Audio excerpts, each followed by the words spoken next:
नमस्कार दोस्तों, एक बार फिर से स्वागत है आपका हमारे डीएस स्टडी चैनल पर। तो दोस्तों आज हम इस वीडियो करेंगे यूपीटेट का प्राथमिक स्तर पेपर हुआ था 28 नवंबर 2021 को, जो कैंसिल हो गया था। उसका बाल विवाह एवं शिक्षण विधि यानी सीडीपी का जो भाग है उसको आज हम इस वीडियो में अंदर सॉल्व करने वाले हैं। तो दोस्तों आप अगर यूपीटेट की तैयारी कर रहे हैं या फिर यूपीटेट का पेपर देने वाले हैं तो ये वीडियो काफ़ी हेल्पफुल रहने वाली है, क्योंकि दोस्तों यूपीटेट के अंदर भी प्रीवियस क्वेश्चन काफ़ी रिपीट होते हैं। तो दोस्तों वीडियो के आंसर जरूर देखें और चैनल पर नए तो चैनल को सब्सक्राइब करें।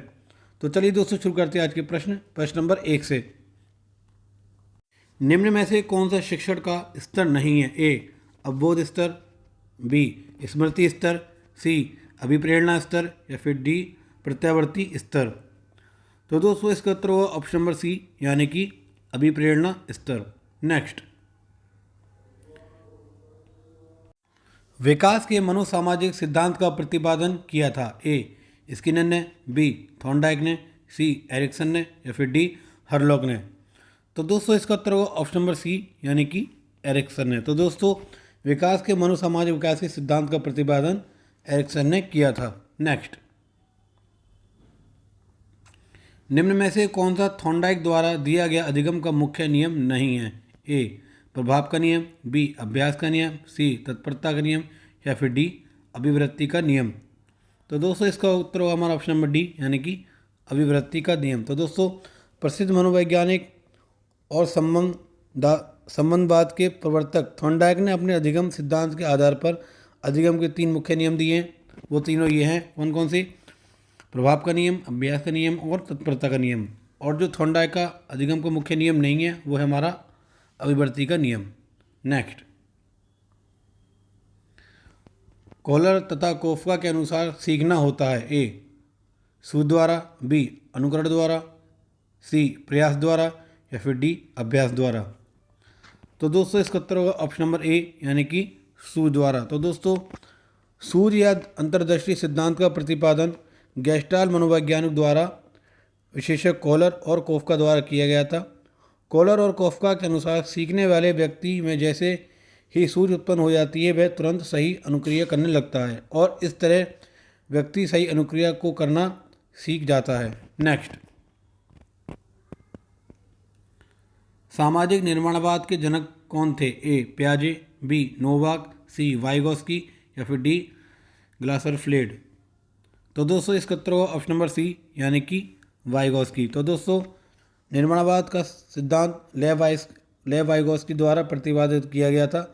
लेव वाइगोस्की सामाजिक निर्माणवाद के जनक हैं और मानते हैं कि अधिगम और विकास एक सामंजस्य गतिविधि है जिसे बच्चे शिक्षा और सामाजिकरण के संदर्भ में विकसित करते हैं। नेक्स्ट, निम्न में से कौन विकास की विशेषता नहीं है? ए दिशात्मक होना, बी संचयी होना, सी विशिष्ट होना या फिर डी अनियंत्रित एवं स्वतंत्र होना। तो दोस्तों इसका उत्तर होगा ऑप्शन नंबर डी यानी कि अनियंत्रित एवं स्वतंत्र होना। तो दोस्तों विकास एक ऐसी प्रक्रिया है जो व्यक्ति के जन्म से लेकर उस समय तक चलती रहती है जब तक कि वह पूर्ण विकास को प्राप्त नहीं कर लेता। नेक्स्ट,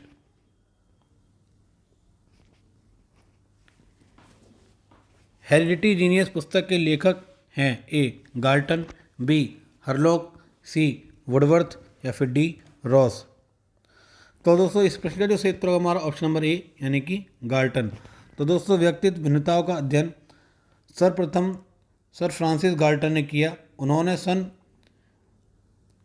1869 में हेरिडिटी जीनियस नामक पुस्तक लिखी जिसमें उन्होंने इन भिन्नताओं का वैज्ञानिक विवेचना प्रस्तुत किया था। नेक्स्ट, संज्ञानात्मक संप्राप्ति का न्यूनतम स्तर है? ए ज्ञान, बी बोध, सी अनुप्रयोग या फिर डी मूल्यांकन।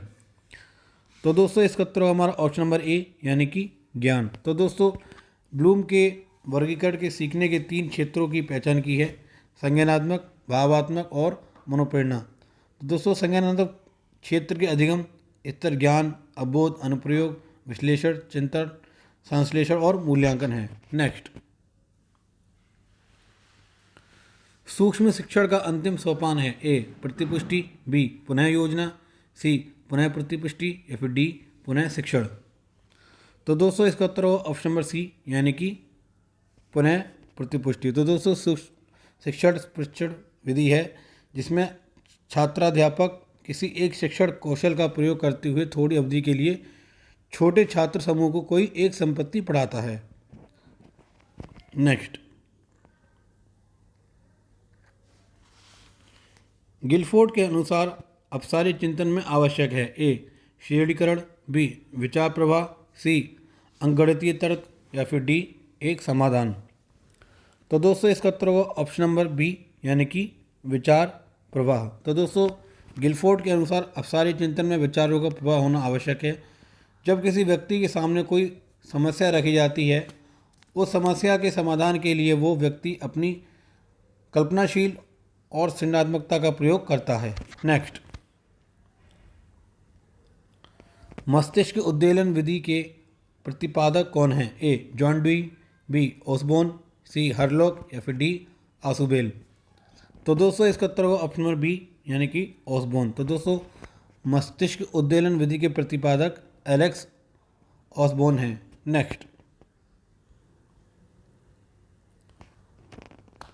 प्रासंगिक अंतर्बोध परीक्षण से कौन संबंधित है? A C D Morgan, B H A Murray, B सी ए और बी दोनों या फिर डी जे एल मोरने।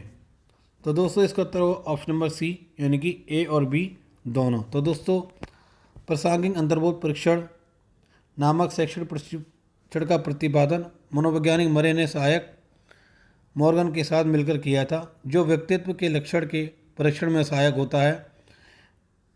नेक्स्ट, सृजनात्मक चिंतन की प्रथम अवस्था कहलाती है? ए आयोजन, बी उद्भवन, सी प्रबोधन या फिर डी संशोधन। तो दोस्तों इसका उत्तर ऑप्शन नंबर ए यानी कि आयोजन। नेक्स्ट, उद्दीपक अनुक्रिया सिद्धांत का प्रतिपादन किया था? ए थॉर्नडाइक, बी गेस्टाल्ट, सी उपयुक्त दोनों या फिर डी इनमें से कोई नहीं। तो दोस्तों इसका उत्तर होगा ऑप्शन नंबर ए यानी कि थॉर्नडाइक। तो दोस्तों थॉर्नडाइक ने अपने सिद्धांत को अधिगम के प्रयास एवं भूल शीर्षक से सिद्ध किया था। इस सिद्धांत को संबंधवाद या उद्दीपक अनुक्रिया सिद्धांत भी कहते हैं। इस सिद्धांत के अनुसार सीखना प्रयास व त्रुटि के परिणाम हैं। नेक्स्ट,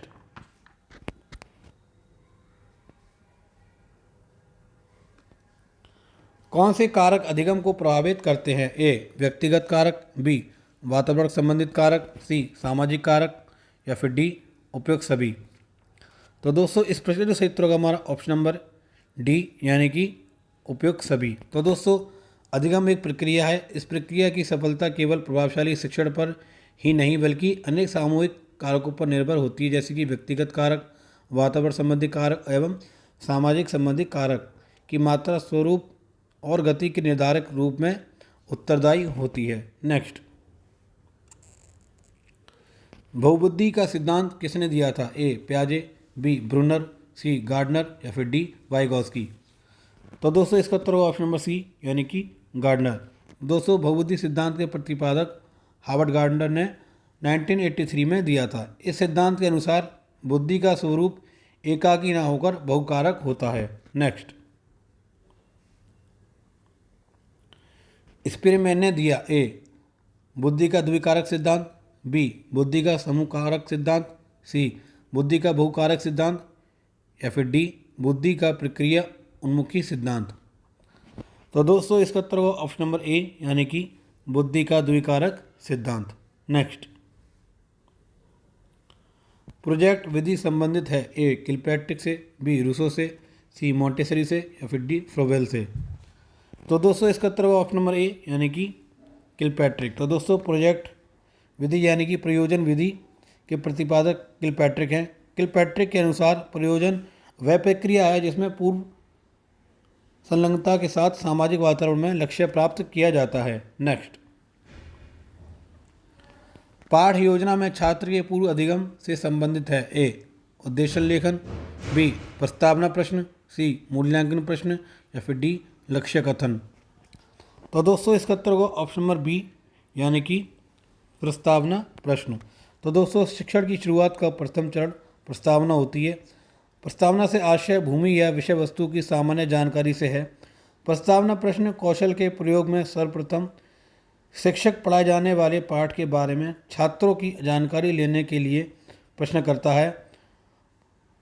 उनके पूर्व ज्ञान को नई जानकारी से जोड़ते हुए शिक्षण करता है। नेक्स्ट, गलत वाक्य को चुनें। ए, छात्र सबसे अच्छा स्वाभाविक वातावरण में सीखते हैं। बी, छात्र सबसे अच्छा करके सीखते हैं। सी, छात्र सबसे अच्छा खेल खेल में सीखते हैं। या फिर डी, छात्र सबसे अच्छा नियंत्रित वातावरण में सीखते हैं। तो दोस्तों इसका उत्तर होगा ऑप्शन नंबर डी, यानी कि छात्र सबसे अच्छा नियंत्रित वातावरण में सीखते हैं। नेक्स्ट, संविधान के किस संशोधन से शिक्षा के अधिकार पर बल दिया गया है? ए, 52वां, बी, 86वां, सी, 68वां, या फिर डी, 22वां। तो दोस्तों इसका उत्तर होगा ऑप्शन नंबर बी, यानी कि 86वां। तो दोस्तों 86वें संशोधन 2002 के द्वारा अनुच्छेद 21 का जोड़कर पूरी तरह से स्पष्ट कर दिया गया कि 6 से 14 वर्ष की आयु वर्ग के बच्चों को अनिवार्य व निःशुल्क शिक्षा का मौलिक अधिकार प्राप्त है। इसका उद्देश्य विशेषकर उन बच्चों को शिक्षा का की मुख्य धारा से जोड़ना है जो विद्यालय कभी नहीं गए या पढ़ाई बीच में छोड़ दी। नेक्स्ट, शिक्षण के कार्य में सम्मिलित है। ए, मूल्यांकन कार्य, बी, उपचारात्मक कार्य, सी, निदानात्मक कार्य, या फिर डी, उपयुक्त सभी। तो दोस्तों इसका उत्तर होगा ऑप्शन नंबर डी, यानी कि उपयुक्त सभी। तो दोस्तों शिक्षण एक जटिल एवं कौशल युक्त प्रक्रिया है जिसका उद्देश्य विद्यार्थियों को लाभ पहुंचाना है। शिक्षण के द्वारा ही विद्यार्थियों में व्यवहार में वांछित परिवर्तन लाने और उनका व्यवहार सुधारने का प्रयास किया जाता है। नेक्स्ट, शिक्षण सबसे कम प्रभावशाली होगा जब ए, शिक्षक एकाधिकारवादी होगा, बी, विद्यार्थी निष्क्रिय रहेंगे, सी, केवल सीखने पर बल हो, या फिर डी, उपयुक्त सभी। तो दोस्तों इसका उत्तर होगा ऑप्शन नंबर डी, यानी कि उपयुक्त सभी। तो दोस्तों शिक्षण का अभिप्राय छात्रों के सम्मुख ज्ञान को प्रस्तुत करना मात्र नहीं है। प्रभावशाली शिक्षण के लिए यह आवश्यक है कि छात्र प्रभावशाली ढंग से ज्ञान को ग्रहण करने में समर्थ हो सकें। शिक्षक का एकाधिकारी होना, विद्यार्थी का निष्क्रिय होना और केवल सीखने पर बल देने से शिक्षण कम प्रभावशाली होगा। नेक्स्ट, भाषा रूपांतरण सिद्धांत दिया था। ए, बर्नस्टीन ने, बी, चॉम्स्की ने, सी, फिल्मर ने, या फिर डी, स्किनर ने।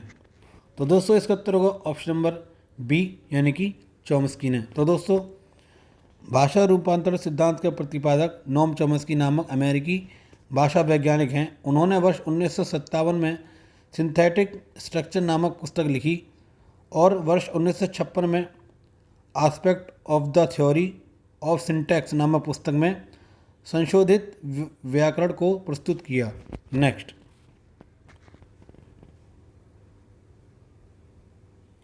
शारीरिक गठन के संबंध में कौन सही नहीं है? ए, मेसोमॉर्फिक, बी, एंटागोनिस्टिक, सी, एक्टोमॉर्फिक, या फिर डी, एंडोमॉर्फिक। तो दोस्तों इसका उत्तर होगा ऑप्शन नंबर बी, यानी कि एंटागोनिस्टिक। नेक्स्ट, निम्नवत में अभिप्रेरणा के घटकों की पहचान करें। ए, आवश्यकता, बी, अंतर्बोध, सी, प्रोत्साहन, या फिर डी, उपयुक्त सभी। तो दोस्तों इसका उत्तर होगा ऑप्शन नंबर डी, यानी कि उपयुक्त सभी। तो दोस्तों अभिप्रेरणा को एक प्रेरक बल यानी कि ड्राइविंग फोर्स के रूप में या एक प्रक्रिया के रूप में भी समझा जा सकता है। नेक्स्ट,